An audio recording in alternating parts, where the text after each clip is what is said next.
এই দুনিয়ার পুরো জীবনটা এটা হচ্ছে লালসাময় একটা জীবন, লোভ, মরিচিকা, মায়াজাল।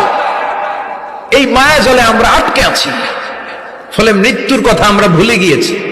পাগলের মতো ছুটছি, আরো টাকা লাগবে, আরো খ্যাতি লাগবে, আরো যশ লাগবে, আরো দাপট লাগবে। আমার এত টাকা দিয়ে কি হবে? এত সম্পদ দিয়ে কি হবে? এত ব্যস্ততা দিয়ে কি হবে তোমার? স্টপ, থামুন, অনেক হয়েছে। আন্না,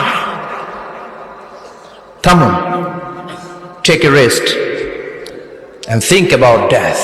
Think that you have to go back to your Lord. একটু বসেন না, একটু ভাবেন যে আমাকে চলে যেতে হবে, চলে যেতে হবে। এই কোলাহল, এই ব্যস্ততা, এগুলো থাকবে, থাকবো না আমি। সাইয়েদনা ওমর ফারুক বলেছেন, মুতু ক্বাবলা আন তামুতু, মরার আগে একবার মরো। হাসিবু ক্বাবলা আন তুহাসাবু আলাইকুম, তোমার হিসাব নেওয়ার আগে তুমি একবার নিজের হিসাবটা করো না। কাগজ বের করে একটু লিখো না কি কি ভালো কাজ করছিলা, যেগুলো দিয়ে নাজাতের ওসিলা হতে পারে। 1 2 3, আর কি কি আকাম কুকাম করছো দেখো না।